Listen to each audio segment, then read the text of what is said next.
Yohanes 16 ayat 13-15. Tetapi apabila ia datang, yaitu Roh kebenaran, ia akan memimpin kamu ke dalam seluruh kebenaran. Sebab ia tidak akan berkata-kata dari dirinya sendiri, tetapi segala sesuatu yang didengarnya, itulah yang akan dikatakannya. Dan ia akan memberitakan kepadamu hal-hal yang akan datang. Ia akan memuliakan aku, sebab ia akan memberitakan kepadamu apa yang diterimanya daripadaku. Segala sesuatu yang Bapa punya adalah aku punya. Sebab itu aku berkata, ia akan memberitakan kepadamu apa yang diterimanya daripadaku. Sekarang, ini bisa menjadi kontroversial dan mungkin membingungkan bagi sebagian orang. Beberapa dari Anda mungkin bertanya apa yang dimaksudkan dengan Roh Kudus berbicara. Bagaimana kita membedakan antara Roh Kudus dengan pikiran kita sendiri?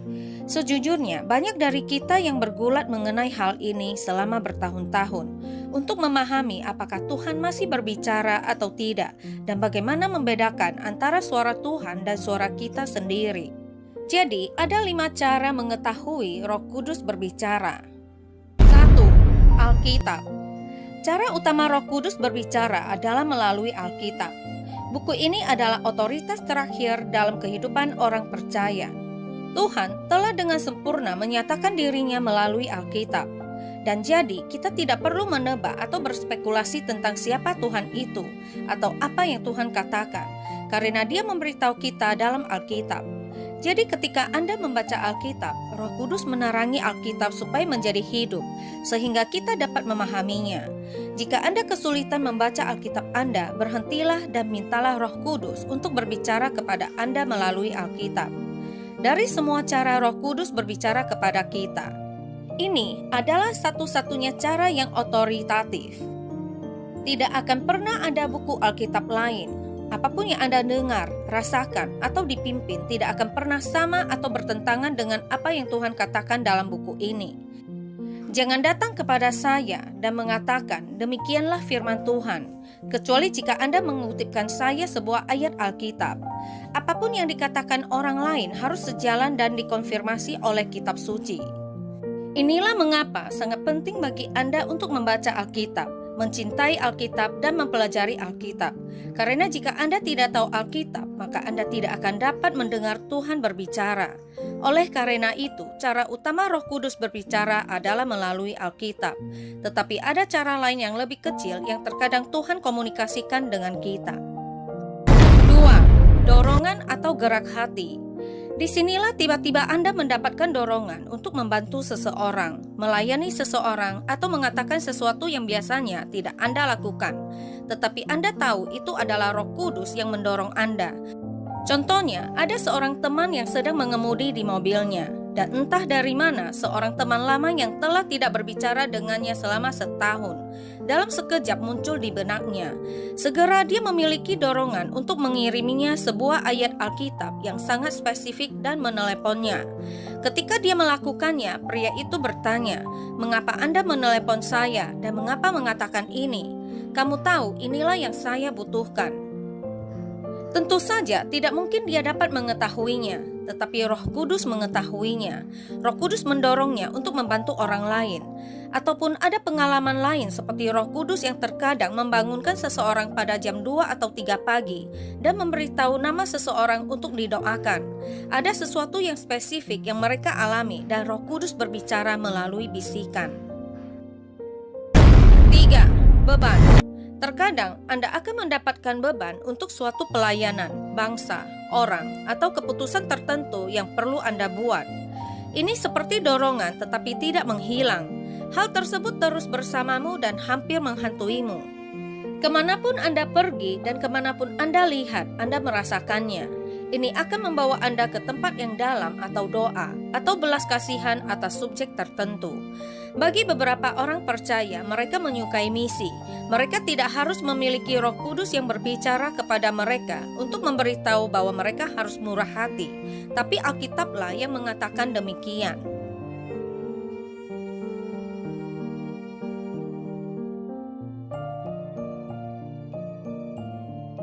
Namun, mereka memiliki beban untuk penanaman gereja-gereja di negara-negara yang bermayoritas Islam dan ateis. Jadi mereka akan mengikuti beban itu dan akan berinvestasi secara signifikan dalam penanaman gereja di dunia Muslim dan ateis tersebut. Karena itulah yang mereka dengar dari Roh Kudus yang berbicara. Beban apa yang Anda miliki? Apakah ada pelayanan bangsa, orang atau keputusan yang Anda tahu perlu Anda putuskan? Dengarkan Roh Kudus. 4. Orang-orang Kristen. Seringkali Roh Kudus akan menggunakan orang-orang Kristen lain untuk berbicara langsung ke dalam hidup Anda. Inilah sebabnya mengapa sangat penting bagi Anda untuk aktif di gereja lokal, di komunitas, dan dikelilingi oleh orang percaya lainnya. Sehingga mereka dapat berbicara tentang kehidupan ke dalam diri Anda, mendorong Anda dan memberi Anda kata-kata bijak dan pengetahuan. Karena Roh Kudus berbicara melalui orang-orang Kristen lainnya. 5. Penglihatan. Beberapa orang memiliki mimpi dan penglihatan. Seperti seorang gadis muda bernama Annabel yang mendapat penglihatan pada tahun 2020 tentang pengangkatan surga dan neraka. What did they say? Dad, I don't want to go in the fire. I don't want to go in the fire. I eat. They were screaming. And who were the people? They didn't believe in Jesus. Because they didn't believe in Jesus. No.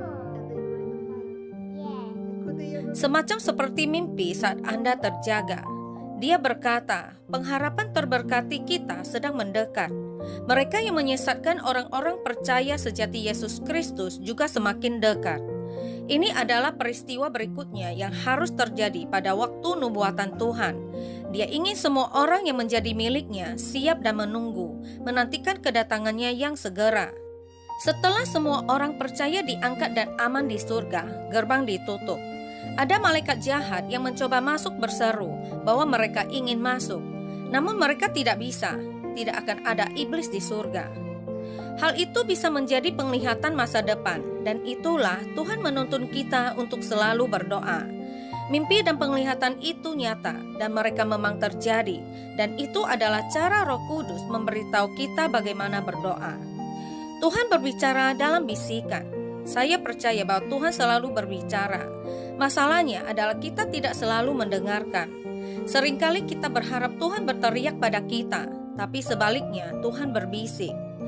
Sekarang mengapa Tuhan berbisik? Karena Dia ingin kita dekat. Anda harus dekat dengannya untuk mendengar suaranya. Jika Anda selalu bekerja, menonton Netflix, dan memainkan Xbox Anda tidak akan mendengarnya. Anda perlu menjadi perlahan, diam, dan mendekat. Dan yakinlah, Anda akan mendengar suaranya. Luangkan waktu hari ini untuk mengosongkan jiwa Anda, mematikan telepon Anda, dan menyendiri bersama Tuhan. Buka Alkitab Anda dan mintalah Roh Kudus untuk mengajar Anda melalui firman. Hidup kita cenderung begitu sibuk, sehingga kita kehilangan kebiasaan mendengarkan suara Roh Kudus. Jangan berkecil hati jika Anda pada awalnya tidak mendengarnya. Mungkin perlu beberapa hari atau bahkan berminggu-minggu sebelum Anda dapat melakukannya. Intinya adalah menumbuhkan kedisiplinan dan mengembangkan kemampuan mendengarkan. First of all, what did you see in the sky when we were driving in the car? What did you see in the sky? The angels. Angels. How many angels? 10. 10 angels. Did you count it?